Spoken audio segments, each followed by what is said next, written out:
There we go. So we're recording this so that you can have it for your records? Well, if you want to refer back to it, and also, if I'm absolutely honest, there is one more person that I just couldn't tee up with Rebecca, and so with your and only with your permission, I would like her to have access to this. And if not comfortable with that, then I'll find something else. No, that's okay. That's fine. Just trying to be pragmatic. No, it's really good. Just to check, and that's very thoughtful of you. Thank you, Keith. Not at all. You're very welcome. So I'm going to go on to shared screen now, and I'm really hoping this isn't too much like a lecture, Laurie, but we're going to rattle through this. But please do fire in with any questions that you've got, if that's okay, as and when we go. Alrighty. Okay, so I wanted this to be interactive, as it will be tomorrow morning, and indeed ongoingly. You've disappeared on me, and there you are. There we go. Right. Let's go share screen. There we go. And hopefully now you should have something on your screen. That would have been really hard to do from a cell phone, but we're okay now. All right, so value.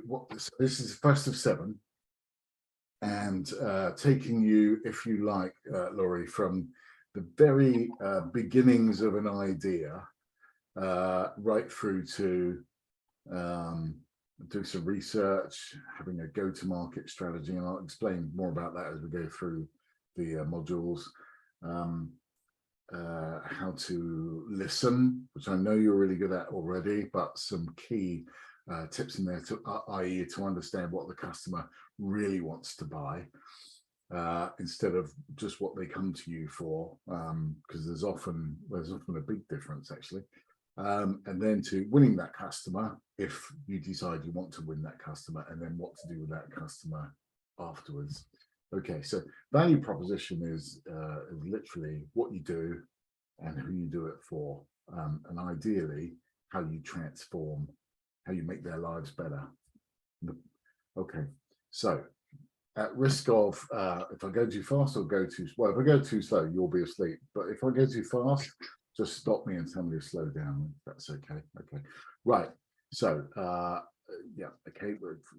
By the way, when we do this, I always try to leave a sort of 5-minute break halfway through, because sitting down for 2 hours in front of a screen, I find hard. So getting up for a stretch and get a cup of coffee or whatever it happens to be, I always try and do that. Introductions.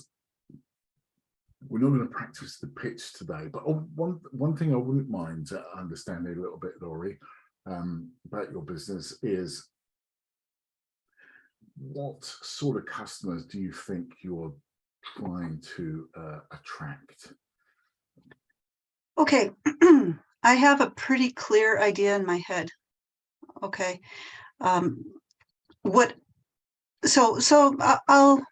I'll describe my avatar as I'm imagining it.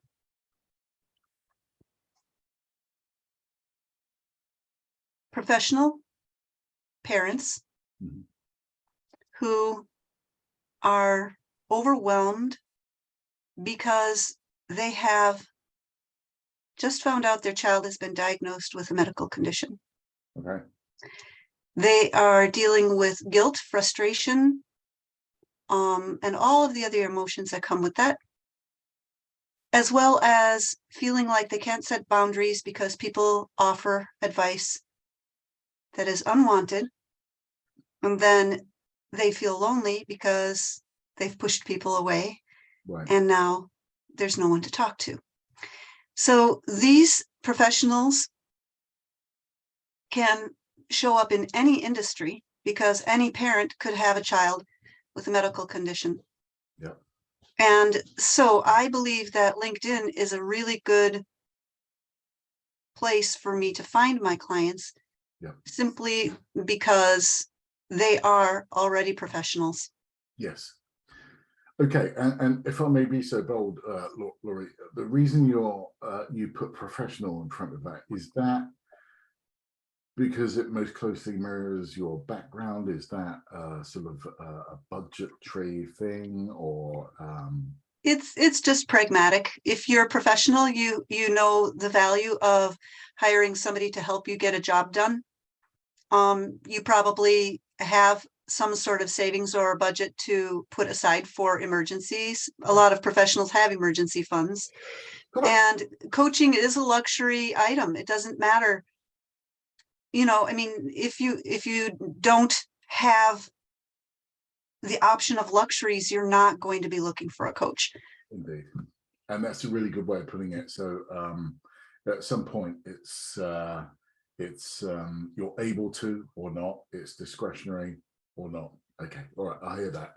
But thank you for the definition. Okay, right. So right. So we're not going to break off for 30 seconds to write this. But if I can imagine, you can see this on the screen now. We sell professional coaching. You touched on, and this is the result that we deliver. So I'm almost taking this and wrapping it up as a 60-second pitch, if you like. And I do that for a reason, because I think there is a way that we can tell stories, because that's what people engage with. We can, if we wrap it up in a 60-second pitch in a particular way, which this module is around showing you how to do, then it leads to the other side of the table, if you like, that you're engaging with, to say, that's really interesting, I can relate to that. What's the next step? And it's just a way to slide seamlessly into that process. Okay, so we're not going to do pitching time. I do think, and I don't know where you stand on this, Laurie, I'm always interested to hear, but in the United Kingdom, especially, the notion or the profession of sales does not have a very good reputation. As soon as you tell someone you're in sales, it's kind of like want to disengage. I don't want to talk to you because you're trying to sell me something. And it used to be like that, because lots of people have seen The Wolf of Wall Street and they think that that's what that world kind of looks like. And I have to say, 30 odd years ago, when I first started out in sales, that was not too far from the truth, actually. I'm sad to say, but I'm very pleased to say the world has moved on somewhat. This guy, Peter Drucker, who's world famous management consultant, or was, said this about sales: nothing happens until somebody sells something. I believe that's true, and I really like that. And he's not even in sales, so that kind of works for me. Also, when I worked in New York for a while, I could go to a networking event with the bank or whatever, and I would get into a conversation with a lawyer or an accountant, and when it got around to telling them what I did for a living, they would hold my profession, sales, at the same level as their profession, being in legal services or accountancy services, or CPAs as they're often called. And that's a real shift from what we experience here in the UK. So, but I suppose there's two strings to my business now, Laurie. There's working with professionals, use that word again, such as yourself, and mainly smaller businesses, right at one end on commercial grounds, but also one of the other sort of second strings to my business is working with should we say early career talent. So that might be graduates or school leavers, talking to them about sales as a worthy profession, and actually their ability to influence and persuade, which of course I think is a life skill, not just you've got sales in the job title, because we all need to influence people to bring them around to our way of thinking, be that our children, be that our relatives, and and everything in between, right? Okay, so one of the key things that I've worked with businesses on is how to get them to stand out. How do they stand out in the marketplace? And I think telling a story around your personal story, and you have a very personal story, it gives you great authority to talk about that subject in a way that just reading a textbook or even doing a master's program, yes, you've been educated, but you don't have authority, not in the way that you do, Laurie, the way that you've lived your experience and been there, done that kind of thing. You can't replace that. And this is a process of perhaps teasing that out of you, and you might have to do a little reflection on this before tomorrow morning when we start properly about what makes you different. And I believe that your lived experience is one of the things that makes you different. I believe that your customer base, which tells something about you and your business, that kind of makes you different as well. There are a number of different inputs to that. Okay, so very quickly, we're not going to do the guessing game, but value proposition, what you do, how you benefit people is at the very start of the process. Before you spend any money on a marketing budget or collateral or a website or anything, you've got to know what you're doing, who you're doing it to, and you're advanced enough in the conversation.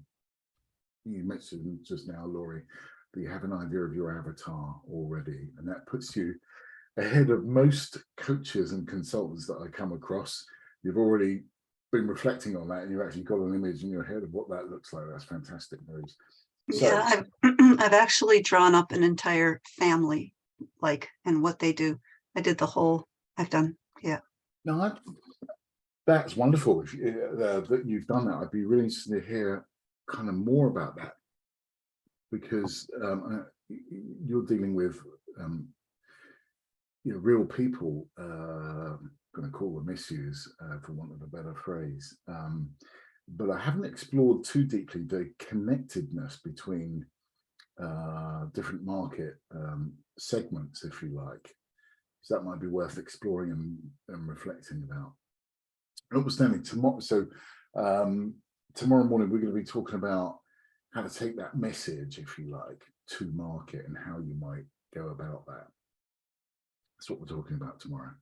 The following week will be how to generate leads, because we don't want just any kind of leads, because all a lead is an opportunity to waste time if we're not careful on something that's never going to mean a piece of business for you. Sometimes you just want to have a quick chat with someone, kind of guide them on their way. There's no transaction involved. You do it because you're a good person, and we all do stuff like that. The point is, you don't want to sleepwalk into that. You want to consciously and purposefully do it, or not consciously or purposefully. How to qualify whether that is the right kind of business for you. If you want to and that a pursuit strategy can be anything from winning that next customer to winning a really big customer. So I'm imagining if you wanted to go to or a big government agency to say, hey, listen, I've got this program, we can help lots of people, which may or may not be you at this point in time, but just in case you want to have those kind of thought processes, what you might need to do to go about that. So it's anything from very small to very big, and because some are more complex than others. Okay, and then how to negotiate and close. And negotiate doesn't always mean discount, by the way. In fact, there's many different moving parts, as I'm sure you know, that are involved in a negotiation process, and how to close. And you'll also notice that closing isn't the last part of the process. The last part of the process is actually starting a new process, which is how to nurture that client and building into a bigger piece of revenue, whatever that might look like for your business. So you need a crystal clear message, which is this one. Is confusing, and I can't remember where I got that, but it was probably the Lancaster one-way system or something like that, where clearly the written message is at odds with the visual message. And manage expectations, not going to go through that, and then a call to action about keeping back from the platform, etc. Okay, so are you in a a blue ocean, St. Peter's Bay, because you have quite a specialized, quite a niche position around your business, which is wonderful. So are you in a blue ocean where there are no competitors or very few competitors, or are you in a red ocean where shark infested and you could really come a cropper if you're not careful? And the examples I put around that, Laurie, are in the blue ocean case. I don't know if you have a tablet at home, where iPad, certainly here in the UK, has become an almost generic term for a tablet. Of course, other versions are available, Samsung and all those guys, but iPad is the go-to term for that kind of thing. That's what Jobs did. Without going through all the story, he discovered a gap in the market between just having your regular mobile phone or a great big laptop. Back in 2008, they would have been 2 times the size and probably 4 times the weight of whatever it is you're sat in front of now, which would have been a bit cumbersome watching the television. And he wanted something in between, so he invented the iPad, and that was a blue ocean. No one else was doing that, and he had what's called first mover advantage. He captured all that marketplace, and even now, 12 years later, he's able to charge double what the nearest competitor would charge for their product. So he's got that premium, as it's called. And then on the red ocean side, I would call people like Aldi or Lidl, who've jumped into a very ferocious market, the groceries market, but they've got a very clear value proposition, whereas they're not going to sell everything. They're just going to sell a selection really, really competitively, probably the cheapest you can buy anywhere. And that's their value proposition. But the point is, it's very clearly defined. They know what they do and they know what they don't do, and ne'er the twain shall meet. So why it's important? Well, for the purposes of this conversation, if you don't mind, Laurie, I've probably done that, but if you take it at face value, and trust me on this a little bit, but a great value proposition, you're really defining what you do, what you don't do, and how you transform lives differentiates you from any other competitors that might be in your marketplace. And here we go with something else. I did some work with the university, and I'm about to start work with the same university again. The point behind this is getting you to reach deep inside, dig deep, as I would call it, to find out where did you do something that was really heroic. And all of us, we've been in the workplace for more than a few years, and I have. If we think about it hard enough, we have done something that's been really pivotal. We may not even have charged money for it, but we've done something really pivotal.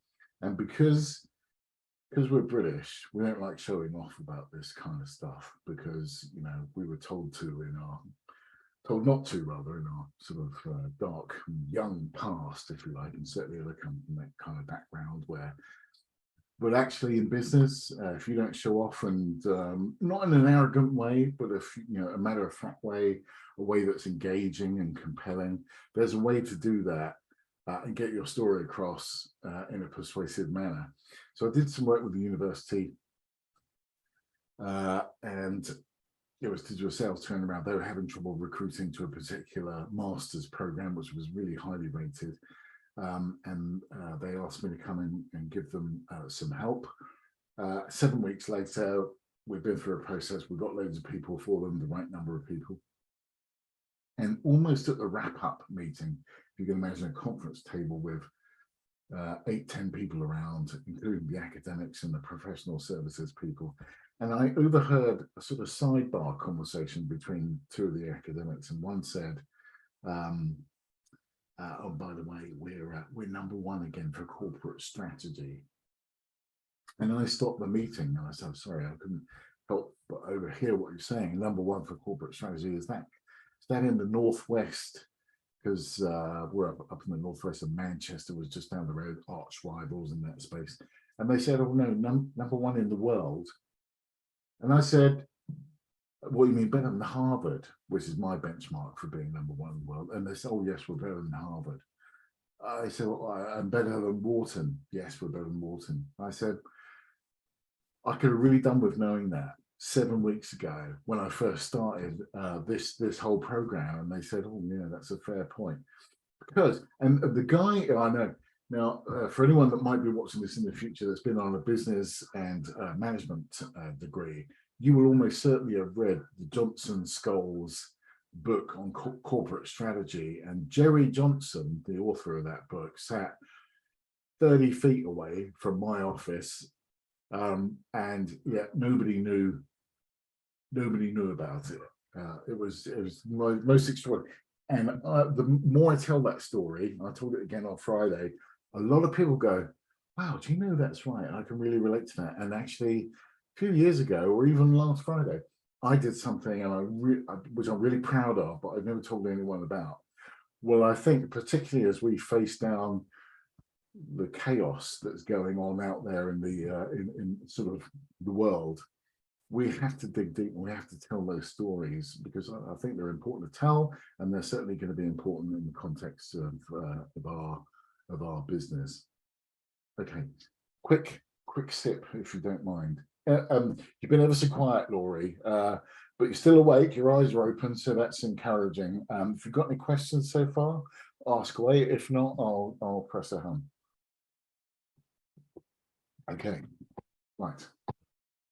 So, a business benefit. I am going to major on this because it's so important.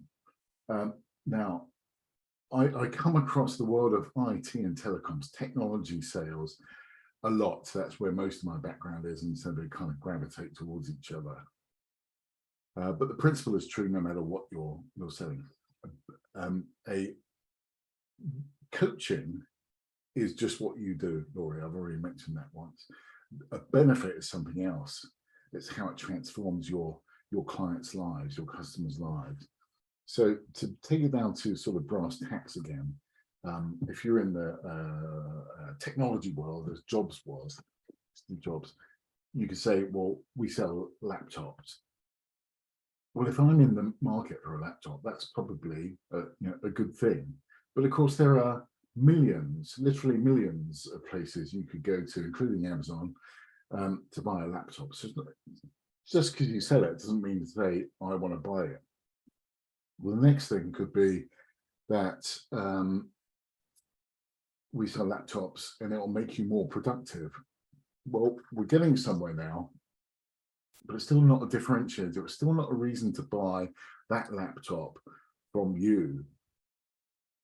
And if you notice that pyramid, which I use quite a lot, Me Too is 80 to 85% of your competition will forever be in the Me Too bracket. The whole point of this is to get you to different, which is good, but also to preferred. That's the point of going through it. So making you productive, that's helpful, but it's not really what we're after. Okay, well, the way we deliver laptops is that it will be 30% cheaper, so that you can be absolutely guaranteed when you open up your laptop, no matter where you are in the world, you can start working straight away, because it will connect to Wi-Fi. You can just be absolutely reliable. You only have to do all of this trying to connect yourself or anything like that. You could just know it's going to work. Well, that's a real benefit to me, and that actually would be a difference compared to some of the other companies I've worked with. So that would be helpful. And if you can put another layer of benefit on that actually 75% of our customers sign up, re-sign again for us at the end of their third year or first service time, then not only have you got a good product, good service, you've got great customer service as well. I want to deal with you. That's a great differentiator. And that's what I mean by a benefit. It's much more than just what you do. Okay, right. No, we're going to move on past that value proposition. Okay, so I believe there's an equation. I'm quite a mathematical person, so no surprises that I've given it a sort of equation. Your value proposition is a function of, yes, your offer, the benefits that you deliver to your coaches, to your clients or customers. By the way, do you have customers or do you have clients, Laurie? How do you tend to phrase that? I have two businesses. So in one business, I have clients, and the other I have customers. How interesting is that? And how do you differentiate between the two? Why do you call some customers and some clients? Well, I teach English as a foreign language to business executives, and what I tell them the difference is that clients are people that work with you long term and that depend on you to provide results or to provide a service that they can depend on. Customers buy a product and they want to come back. And they won't come back. They want to. They want to come back. Oh, okay. So a client assumes a long-term relationship. A customer is merely a potential long-term relationship. Okay, that's. Or a customer can be long-term, but they only come and buy something. They're with you for a few minutes. You're not doing a done for you service, for example. You're not there with them holding their hand through whatever it is they're doing. It's more of a transactional nature initially.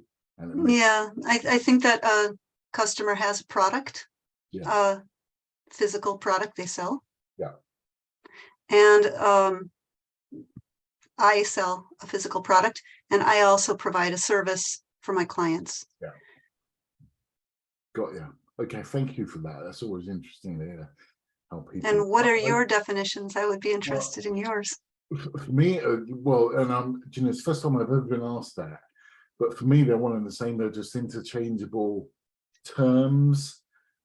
I would say, though, that most people would use the phrase client rather than customer in a professional services emphasis on services. Yeah, where you have a contract. Yeah, so it could be a lawyer, an accountant, a coach, consultant of some kind. You would more likely, as you say, have clients. Customers tend to be viewed in perhaps a business consumer, productized, perhaps more transactional sort of basis. But yeah, that's how I think we're along the same lines there. So, which is encouraging. But thank you for that. Okay, so you offer the benefits you deliver. Case studies. So actually telling now, especially in your line of business, Laurie, you may be confined to confidentiality. I'd be amazed if you weren't. And actually, in some of my customers, clients, I'm confined to confidentiality as well. That said, all that means is I can't use their name. I can still use the case study, be in the round. So I've worked for a university in the Northwest. I'm not bound by confidentiality on that one. And if you look at my LinkedIn this morning, there's a post about doing some more work with them. But you can talk about them in the round. It could be a university, could be whatever it is in this subject, and I did this piece of work for them. We're not breaching the confidentiality agreement, and we're not even flirting with it, but we're using it in the round. We've still got that expertise, and I think that's really, really important. But ideally, two of them that are closely related to the potential client that you're looking to land now, so that they can, look at you, Laurie, and say, that's really interesting. It's very similar to what we want. We have confidence and trust in that you could do a similar result for us. That's really where you're looking to get to. And then your target market. Do you want to come in there with anything, or? No, I think I'm following you. Okay, good enough. Okay, you came off of mute and I thought it's because you wouldn't speak. Okay, right. And then a clear call to action. Remember, we're kind of dressing this up as a 60-second pitch there. You can't just leave someone hanging. There has to be a point to the conversation kind of thing. And it might be, let's get together for a cup of coffee. It might be, let's meet over Zoom. It might be, get the latest deals from our website. But there's some way to wrap up the conversation nicely so that we're not kind of fidgeting in our seats thinking, what happens next? Okay, right. Oh, button pressing. There we go. Okay. There we go. I've done that. I've done that. I've done that. Okay, right. So, value proposition, offer plus benefit. Your benefit, by the way, that's really important as well. There are only two kind of benefits you can ever deliver clients or customers, and that's either, and this is going to cause me to really think, because you have something quite niche there, so it's a test if nothing else. So you can either help your clients sell more, increase sales, or you can help them reduce cost, save money, in other words. So I think, assuming you're talking to professionals, which you do, and you're going to have conversations with them about coaching type conversations, you're going to probably help them increase productivity in their lives. And I'm going to point that towards increasing sales. And therefore, that's the, and actually, if you do this really well, you'll be able to point to both. You'll help them save money in some way, particular to the clients that you're coaching, or you'll help them increase sales in some way, particular to the clients that you're coaching.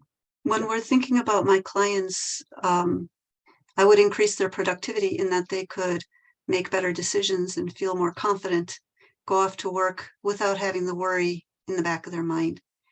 And I could reduce their costs by allowing them to think clearly, so that when they make decisions, they make the right decisions. That's brilliant. That's a great bit of insight. I remember, excuse me, just on that very point, I used, as I mentioned, I've been involved in technology sales for 34 years, even before the mobile phone was dreamt of. But I did a piece of work for a big insurance company, and they bought some video conferencing. Now, back in the day, that would cost a fortune, and it was only for the rarefied few that could have, and here we are in our homes on a laptop having a conversation. We could do it on our mobile phones if we wanted to. It's that pervasive now. But back in the day, it was a few £1 million, and the network to run it was a few £1 million a year, and all of that.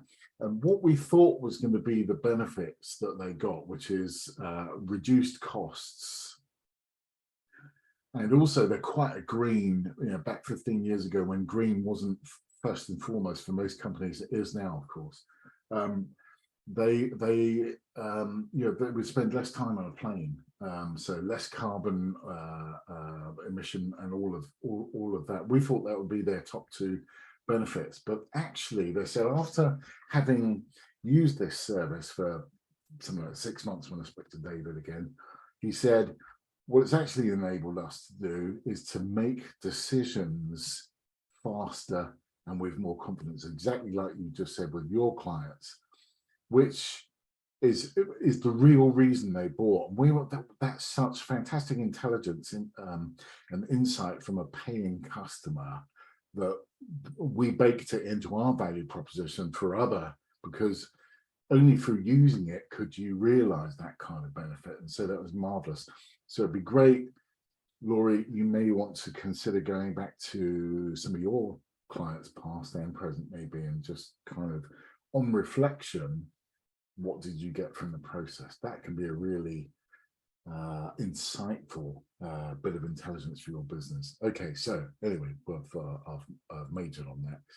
Case studies, contextualized benefits, we've just been through those, that your client enjoyed as a result of interacting with you. Target market, that's your professional market. They're probably it might be couples, they might be single parents, which there's plenty of these days, but they're going to have those avatars that you're talking about earlier on in the conversation. The call to actions I just mentioned, and also, and this is where technology companies come adrift as well, but also bioscience companies. There's a lot, and I'm sure there is in coaching as well, there's lots of jargon in those industries. And the one thing we don't want is confused prospects or customers, because confused people generally don't buy. They scratch their head and they'll go home and think about it. But confused people don't buy. So it's got to be very simple English. Now, I know this is a bit of a toxic subject. I'm going to mention it because it's the reason why Donald Trump was able to marshal or mobilize all those resources is because he spoke at 4th grade level language. Used very simple words which everyone could understand. And that's how I was able to appeal to his market versus some of his much cleverer opposition. However you stand on the whole Trump thing, I didn't want to get into that, but that's a scientific fact. Because he was able to appeal to more people through his use of simple language.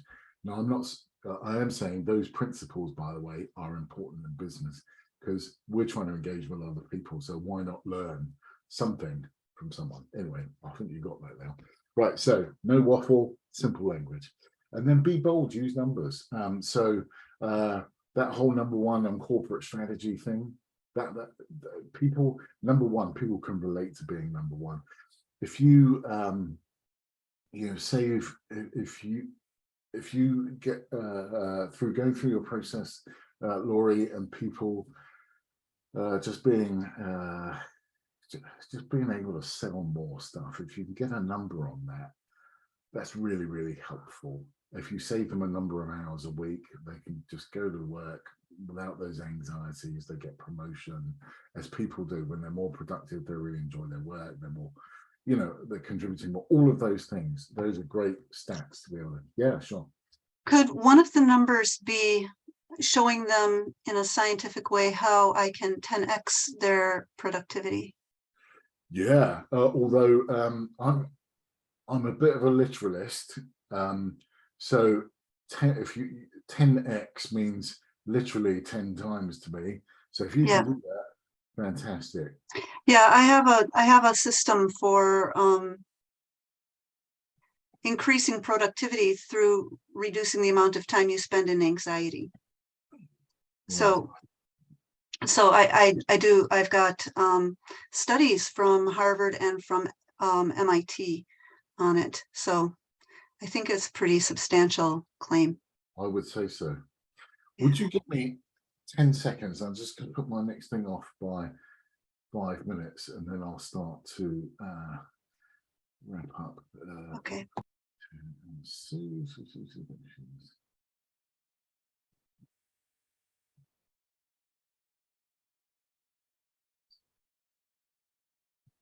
Where my typing really isn't up to speed.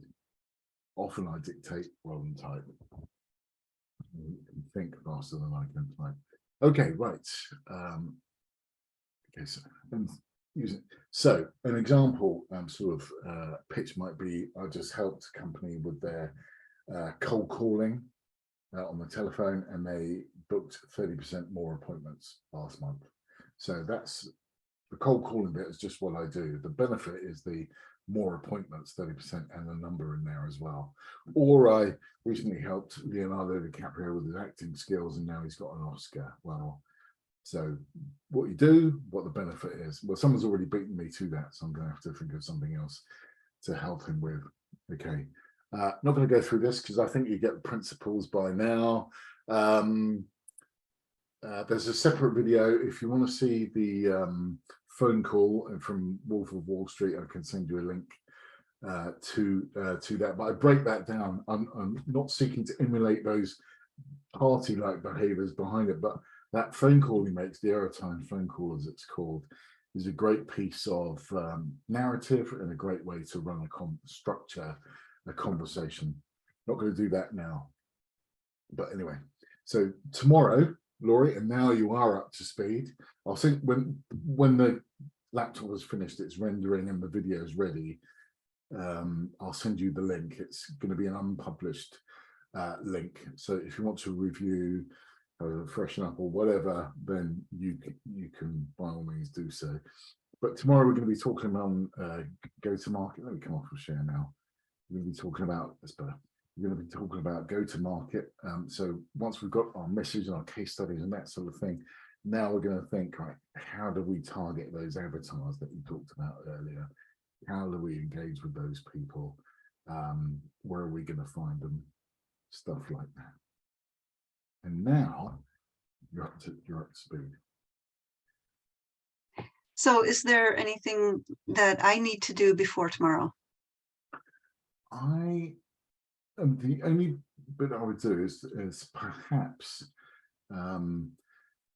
and you may already be up to speed, but a reflection on those avatars. Most people, most companies would have 3 avatars. Some might even name them or number them.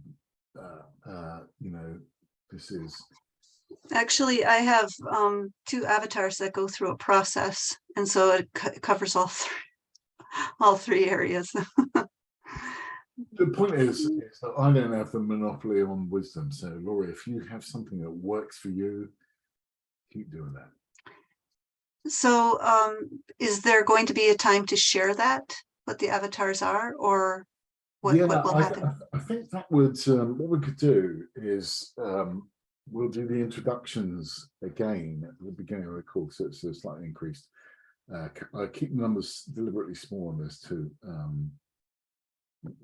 make it more manageable, more intimate, as a better experience for everyone.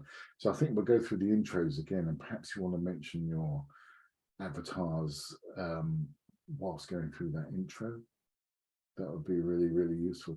I would ask you though to keep it as brief and succinct as possible, if that's okay. So 1 minute? Yeah, 60 seconds. I can do that. Okay, good enough. Thank you. Righto. Are there any other questions, Laurie? I think it's all pretty clear. That was a huge amount of information. Yeah. Yeah. Okay. So it'll be good to have the recording, and I can take some time with it and maybe take some notes. I gave you my full attention because we were recording, and I think I remember things more when I do that. If I'm trying to take notes, then I miss. Yeah, I'm exactly the same. So anyway, listen, thank you for your attention. When the computer's done its thing, I'll send you the link, and look forward to seeing you at 9:30 tomorrow morning. I'll see you tomorrow morning. Thanks very much. Fantastic rest of the day. Take care, Laurie. You too. Bye now. Bye.